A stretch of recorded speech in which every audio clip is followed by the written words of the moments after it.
kita sesama manusia, yang membedakan di hadapan Tuhan hanya pahala gitu, hanya kebaikan, bukan hal lainnya. Jadi tidak ada lagi yang namanya strata sosial. Semenjak 2015 itu, kami itu dengan lantang Ratusan mahasiswa tergabung dalam koalisi aktivis mahasiswa Indonesia.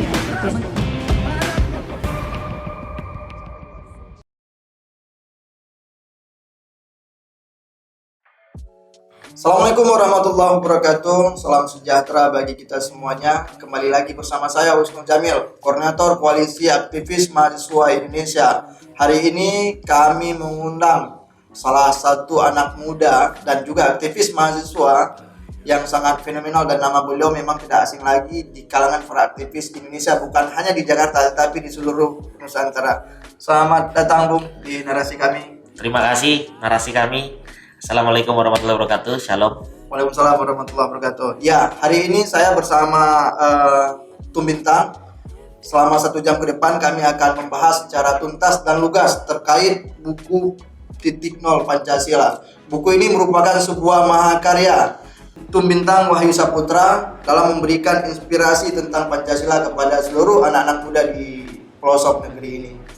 Oke Bang, gimana Bang? Sehat Bang? Alhamdulillah sehat. Oke Bang, yang pertama sekali apa sih Bang yang melatar belakangi hadirnya buku Pancasila Titik Nol ini Bang? Kalau yang melatar belakangi ya salah satunya tentang sekarang ini kan banyak tuh sejak 2016-2017 Pilkada Jakarta yang selalu ingin membenturkan antara Pancasila dengan agama. Nah, ini salah satu bentuk keresahan sebenarnya, kegelisahan dalam hati kita. Nah, lalu juga ini untuk memperkaya tulisan-tulisan atau buku-buku Pancasila yang sudah ada dan beredar di kalangan masyarakat lainnya gitu. Nah, ini kita pengen mengulas juga tentang Pancasila dari jauh sebelum dibakukan pada tanggal 18 Agustus pada saat itu setelah Piagam Jakarta tentunya, karena proklamator Bung Karno kan menyatakan Pancasila itu tanggal 1 Juni. Nah oke, kita merayakan itu semua, cuman berdasarkan catatan sejarah memang tanggal 18 Agustus Pancasila itu dilakukan konsensus bersama begitu. Oke, ini kan sebenarnya sih apa sih yang menjadi inspirasi Bung Bintang menulis buku Titik Nol Pancasila? Kalau kita lihat ini kan banyak tuh buku-buku Pancasila yang ditulis oleh beberapa tokoh gitu loh. Yeah. Kenapa harus ada Titik Nol Pancasila gitu loh? Nah, Titik Nol Pancasila ini kan menceritakan tentang Pancasila jauh dari sebelum dibentuknya lah ya. Nah, ini juga menerangkan tentang semangat kebinekaan itu sudah ada sejak pra kemerdekaan gitu loh. Karena ujung dari Pancasila tentu persatuan Indonesia, yaitu kebinekaan Indonesia. Nah, ini kita pengen mengembalikan semangat itu kembali. Itu yang pertama. Yang kedua, tentang saya ingat pesan dari Haji Umar Said Cokroaminoto yang menyatakan bahwa jika kalian ingin menjadi pemimpin yang besar, ya menulislah kalian seperti wartawan, bicaralah kalian seperti orator. Nah, saya ingin menjadi pemuda pelopor atau mahasiswa pelopor, di mana memang hari ini milenial harus membuat satu buku untuk karya tulis gitu. Karena kalau gajah mati meninggalkan gading, manusia tentu meninggalkan karya-karyanya. Benar. Sangat luar biasa Bang ya. Ini teman-teman semua, sahabat kami di seluruh Nusantara, ini salah satu karya beliau, Titik Nol Pancasila. Kalau saya udah baca semua buku yang ditulis oleh Tum Bintang ini, ada yang sangat menarik bahwa disampaikan oleh Bung Bintang, hadirnya Pancasila sebagai dasar ideologi negara bukan hanya sebatas momentum keputusan politik, tapi ini sebuah sejarah besar untuk mengumpulkan dan menyatukan masyarakat Indonesia di bawah Negara Kesatuan Republik Indonesia. Tetapi Bang, ada hampir 8 dekade Pancasila lahir, tumbuh dan berkembang. Kira-kira apa sih tantangan Pancasila ke depan itu? Oh, tentu tantangan Pancasila ke depan ini akan semakin berat ya. Di dalam buku ini juga akan diceritakan tentang Pancasila dari fase ke fase, dari fasenya Orde Lama, terus ke Orde Baru, Reformasi, hingga hari ini juga. Dan hari ini saya rasa dengan tantangan yang begitu berat karena ada zaman revolusi industri, digitalisasi, dan globalisasi yang semakin masif. Nah, ini tantangan Pancasila akan semakin berat. Salah satu contoh dari tantangan Pancasila adalah ideologi transnasional, yang dimana memang belakangan hari ini kalau kita lihat media-media sosial, nah itu banyak di dalam media sosial itu sudah menyusupi ideologi-ideologi transnasional, seperti contoh khilafah. Itu ideologi transnasional, ideologi dari luar sana gitu loh. Nah, begitupun komunisme itu kan ideologi dari luar. Beda dengan Pancasila. Pancasila itu ideologi yang memang sudah ada dalam bangsa Indonesia yang sudah lama. Bahkan di dalam salah satu kitab dulu punya Bu Gandri yang menyatakan tentang kitab Sutasoma, kan gitu. Nah, ini sudah ada gitu loh nama Pancasila itu. Oleh karena itu tantangan Pancasila ke depan tentu akan sangat berat, apalagi dengan arus globalisasi, digitalisasi, dan revolusi industri yang semakin masif. Tapi Bang, sebelum masuk ke dalam substansi buku yang Abang tulis, saya juga membaca di awal penulisan bahwa Haji Umar Said Cokroaminoto, nanti kalau saya salah mohon dikoreksi karena kan literatur saya tentang Haji Umar Said Cokroaminoto agak minimal, beda seperti pemerintah kan yang sudah mengakar ideologi Serikat Islamnya gitu loh. Nah, saya ingat bahwa pada tanggal 17 Juli 1916 merupakan kongres pertama Serikat Islam di Bandung, dan Haji Umar Said Cokroaminoto membuat sebuah seruan tentang pemerintahan sendiri, itu Zelbestur gitu kira-kira. Kira-kira apa sih yang menjadi dasar semangat bahwa Haji Umar Said Cokroaminoto dengan lantang dan berani gitu loh menyuarakan tentang pemerintahan sendiri di tengah sistem kolonialisme Belanda yang terjadi di Indonesia pada saat itu? Nah, kalau kita merujuk pada buku ini juga ada tentang peristiwa Zelbestur, yang memang semangat Zelbestur adalah semangat nasionalisme pertama di Republik ini, dan kata nasional pertama dituturkan dalam Zelbestur. Kenapa saya mengatakan itu? Pada saat tahun 1916 dulu Syarikat Islam bernama Syarikat Dagang Islam tahun 1905, lalu berubah nama menjadi Syarikat Islam tahun 1912, dan akhirnya berganti nama tahun 1916 dengan nama Sentral Syarikat Islam. Jadi pada saat itu namanya Nasional Sentral Syarikat Islam, Natiko CSI 1 tahun 1916. Nah, kalau mengatakan tentang apa sih yang menjadi landasan dari Haji Umar Said Cokroaminoto, pemimpin besar Syarikat Islam pada saat itu, organisasi yang dihimpun terbesar 2,5 juta pengikutnya atau anggotanya, bahkan dia disebut dengan Ratu Adil. Apa yang menjadi pikiran dasar dia? Kalau menurut saya dari berbagai macam literasi yang saya baca dan berdasarkan pemahaman saya, dia itu berdasarkan beberapa hal. Yang pertama tentang terjadinya strata sosial, karena dulu di zaman kolonial itu ada strata sosial. Seperti contoh kolonialisme itu yang pertama, yang kedua bangsawan dan priayi, yang ketiga itu adalah kaum bumi putra atau pribumi. Nah, kalau teman-teman atau Bung Musnul ini ngeliat film Guru Bangsa, itu ada yang namanya tukang kursi. Itu pakai dasi kupu-kupu gitu loh. Pakai dasi kupu-kupu tukang kursi setelah mengikuti Kongres Syarikat Islam di Bandung. Dia mengatakan bahwa kita sesama manusia, yang membedakan di hadapan Tuhan hanya pahala gitu loh. Hanya kebaikan, bukan hal lainnya. Jadi tidak ada lagi yang namanya strata sosial ataupun rasisme. Yang kulit hitam, kulit rambut keriting itu lebih parah daripada yang kulit kuning, rambut lurus. Itu nggak ada gitu loh. Yang namanya agama ini, agama itu nggak ada. Itu tinggal tergantung kebaikan kita. Nah, terus yang namanya kolonial, penjajah gitu loh, pemerintah dengan rakyat biasa, itu tidak ada pembeda gitu. Nah, itulah semangat dari persamaan antara umat manusia yang disebut sosialisme. Nah, itu sudah tertuang dalam pikiran-pikiran Cokroaminoto yang pada saat itu memang bangsa Indonesia sangat ditekan sekali dengan sistem kolonialisme yang ada. Bahkan kalau saya boleh cerita sedikit tentang Zelbestur ya. Nah, Zelbestur itu juga menceritakan tentang pemerintahan Hindia Belanda pas itu goyah. yang akhirnya dia bentuk yang namanya Dewan Rakyat atau Koksat, dan Cokro Aminoto adalah orang pertama yang masuk Dewan Rakyat yang dibentuk oleh pemerintahan Belanda. Jadi keterlibatan dalam pemerintahan Indonesia pertama kali belajar sistem pemerintahan ya lewat Cokro Aminoto atau lewat Dewan Rakyat itu. Oh, luar biasa ternyata Haji Umar Said Cokroaminoto. Tetapi generasi sekarang ini kan banyak yang tidak paham bagaimana sejarah perjuangan Haji Umar Said Cokroaminoto. Kalau dari yang Bung sampaikan tadi bahwa Cokroaminoto ini adalah sosok orang yang memang terlibat secara aktif dalam membentuk dasar negara Indonesia, bukankah seperti itu, Bung?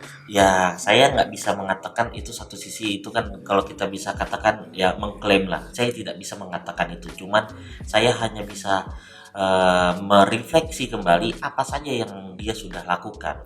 Contoh tentang dasar negara yang dimana ada Pancasila di dalamnya. Dulu itu Indonesia tidak ada ideologi. Bagaimana? Apa yang menjadi dasar Indonesia itu bisa bersatu padu kan gitu. Jadi itu terkisah dari rumah peneleh, rumah peninggalan beliau dulu sama Ibu Surasikin. Nah, anak-anak kosnya itu bahkan proklamator pertama Presiden Republik Indonesia, Insinyur Soekarno, itu ngekos di rumah dia, yang menanamkan jiwa tentang nasionalisme. Nah, ada juga Sekar Marji Kartosuwiryo, pejuang Islam, pejuang Pan Islami yang memang ingin mendirikan negara Islam Indonesia, Darul Islam. Nah, itu tinggal di kos dia. Dan ada satu lagi muridnya yang sangat fenomenal, yaitu Samaun. Nah, kalau kita mengulas tentang Samaun, ya teman-teman tahulah apa yang terjadi pada gerakan 30 September, pembantaian hal seperti itu. Nah, itulah PKI. Pendiri dari PKI, Samaun, gerakan kiri gitu, sosialisme. Cuma tetap bertauhid dia pada saat itu. Iya, ini kalau kita bicara terkait PKI ini panjang urusan. Tapi gini Bung, saya membaca satu persatu ya gagasan yang Bung tulis dalam buku Titik Nol Pancasila. Tentu saya melihat ada 3 periodisasi yang Bung telah bagikan bagaimana perkembangan Pancasila. Yang pertama sekali periode Orde Lama, Orde Baru, terus pasca reformasi. Tetapi sebelum masuk ke dalam 3 periodisasi perkembangan Pancasila, tentu ada yang sangat menarik yang Bung tulis terkait Islam dan sosialisme yang digagaskan oleh Haji Umar Said Cokroaminoto.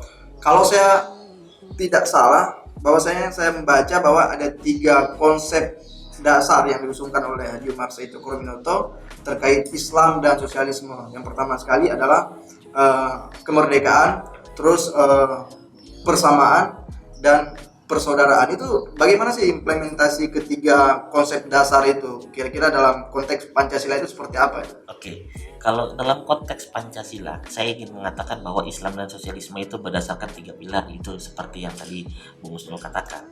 Nah, kalau kita melihat apa Pancasila, dari mana poin ketiga persatuan Indonesia, bagaimana Bung Husnul orang apa?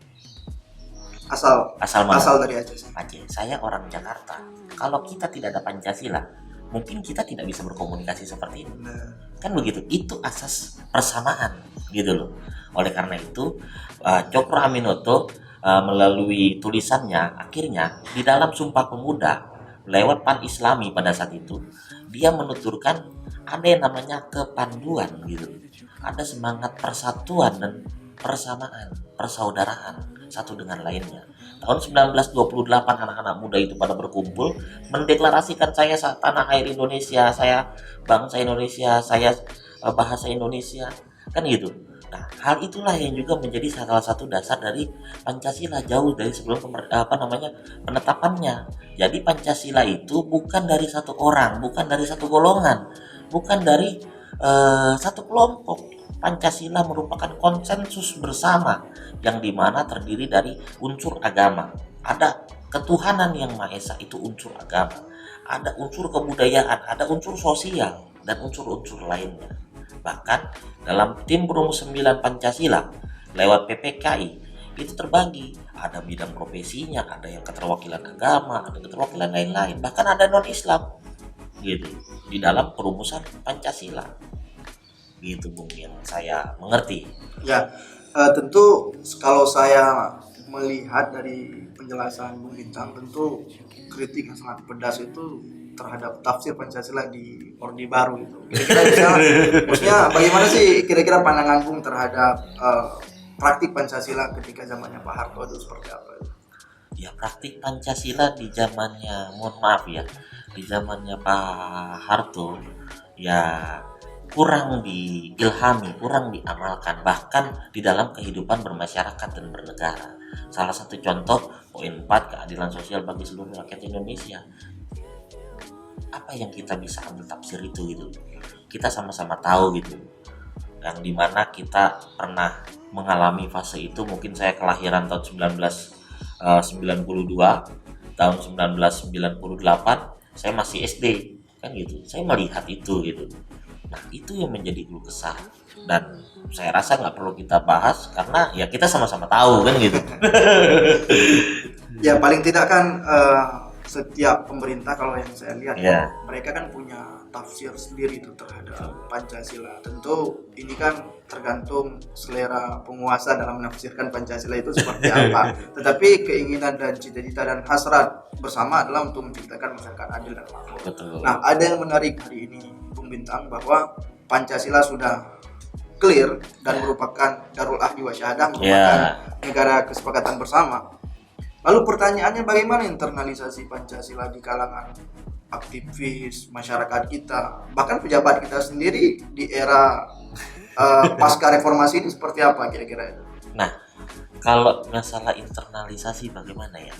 Kita melihat perilaku sosial, perubahan itu terjadi memang dari fase ke fase. Pejabat yang hari ini itu atas dari pejabat dulu dia seperti kita kan gitu.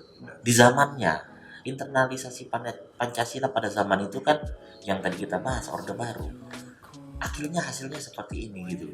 Nah, di generasi kita yang saya inginkan, ayo kita mulai sama-sama, mulailah dari gerakan kesadaran. Karena apa? Banyak yang ingin merongrong Pancasila. Harta karun yang paling berharga milik bangsa dan negara Indonesia adalah Pancasila.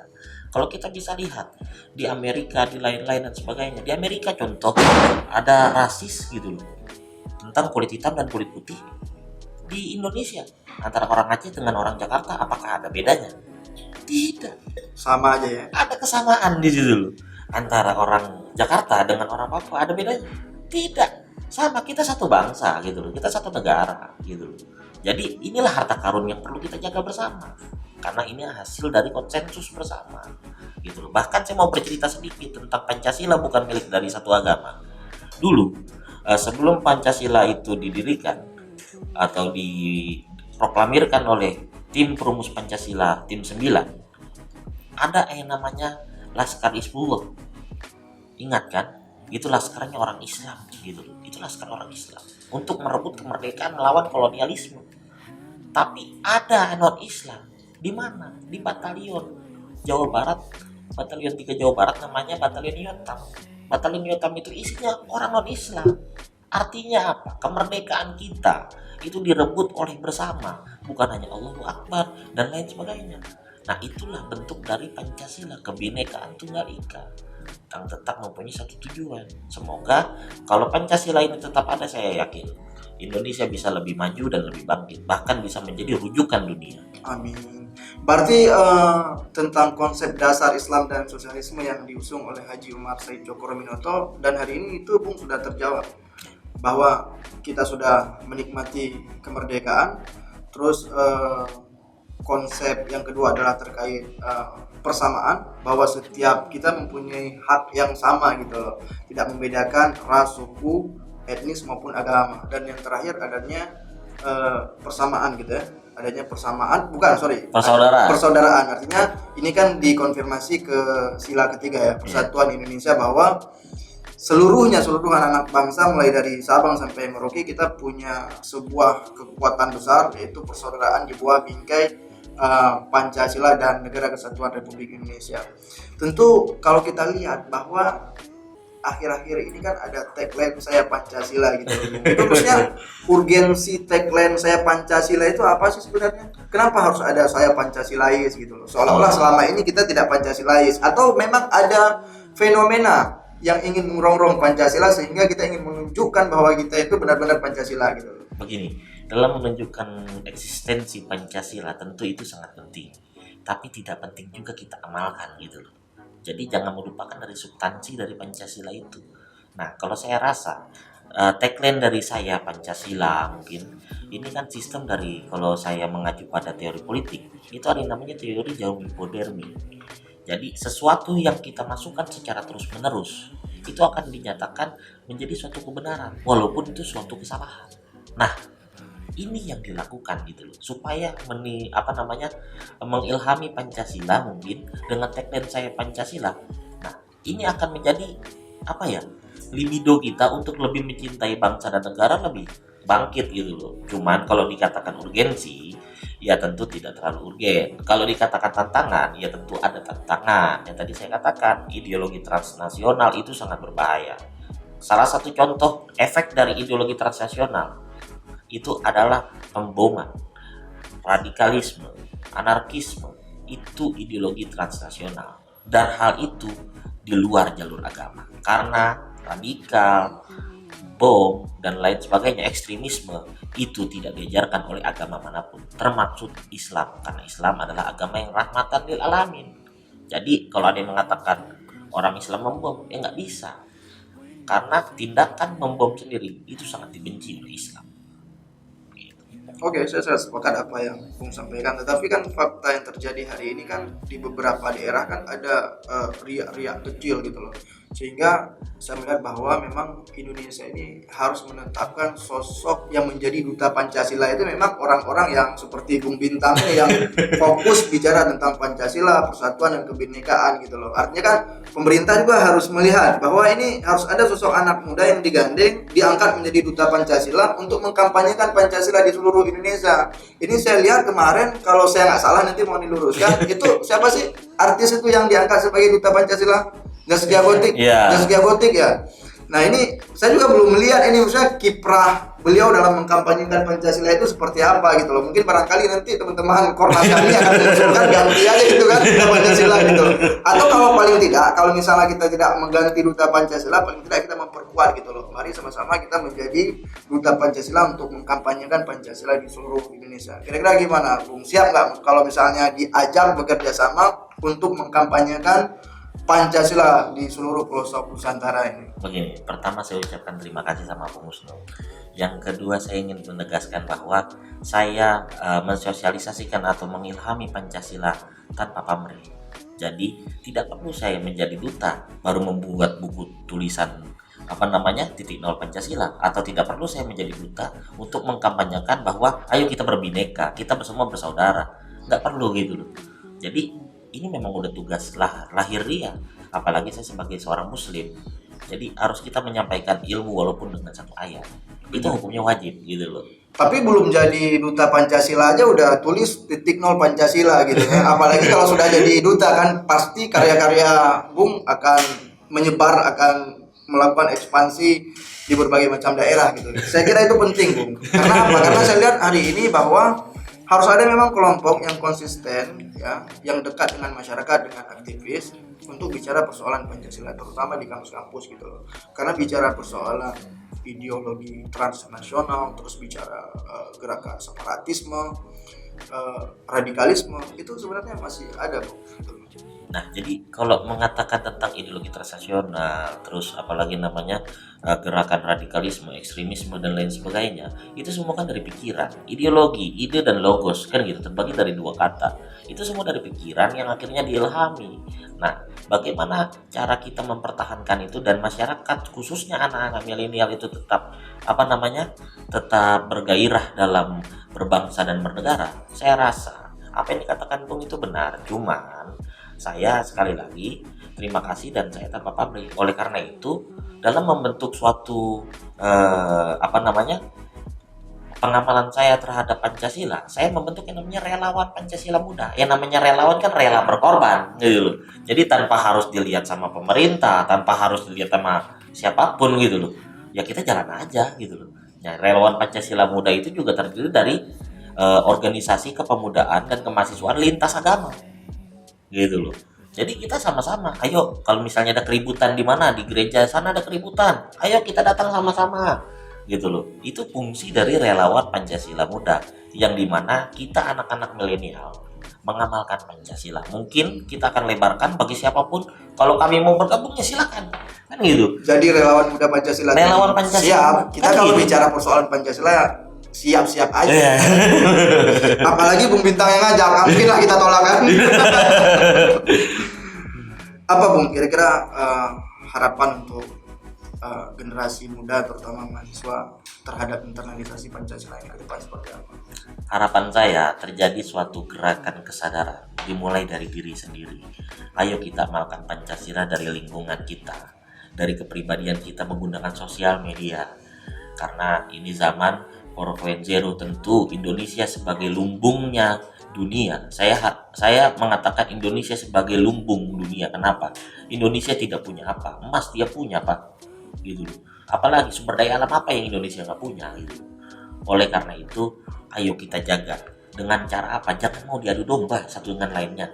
Dengan cara mengamalkan Pancasila, menjaga Pancasila supaya tetap eksis, sehingga apa? Indonesia tetap ada hingga 1000 tahun lagi. Amin.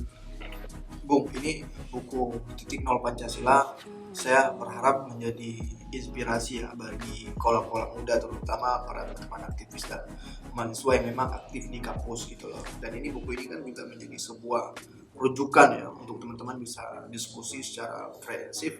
Paling tidak buku ini menambah literatur yang sudah ada gitu loh. Nah, di tengah kondisi seperti ini, tentu kita melihat bahwa pemerintah tidak bisa bekerja sendiri untuk keluar dari zona COVID-19. Tentu butuh teman-teman para aktivis, politisi, pengusaha, dan masyarakat, seluruh stakeholder bahu-membahu untuk membantu pemerintah untuk keluar dari COVID-19 ini.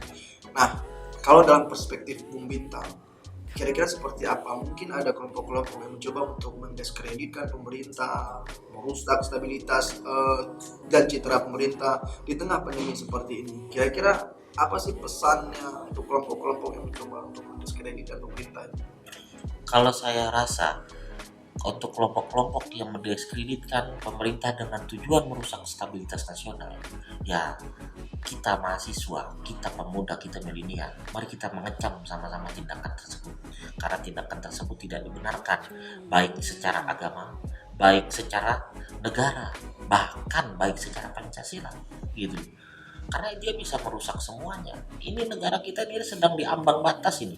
Semua orang harus wajib membantu pemerintah, karena kemerdekaan Republik Indonesia bukan atas dasar pemberian, tapi kita merdeka dengan jerih payah kita bersama.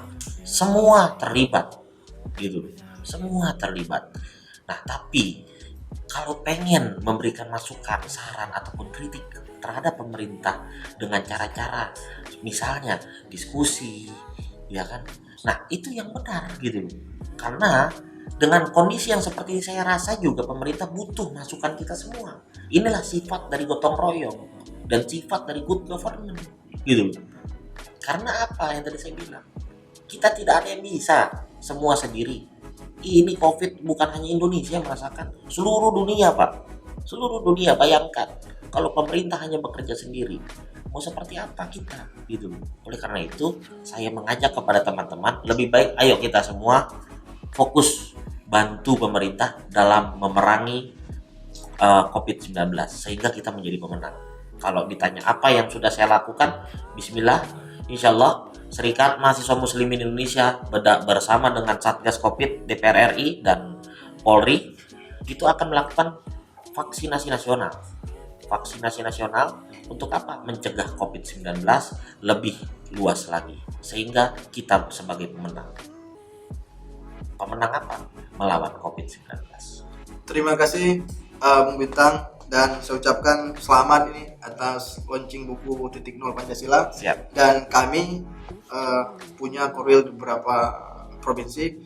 Kami akan terus melakukan sosialisasi buku Titik Nol Pancasila. Mudah-mudahan siap. Terima kasih. Terima kasih Bung Bintang telah hadir di narasi kami. Saya Husnul Jamil, koordinator Koalisi Aktivis Mahasiswa Indonesia, mengucapkan selamat dan sampai jumpa di podcast selanjutnya. Kami tetap ada dan terus berlipat ganda. Salam Pancasila Muda.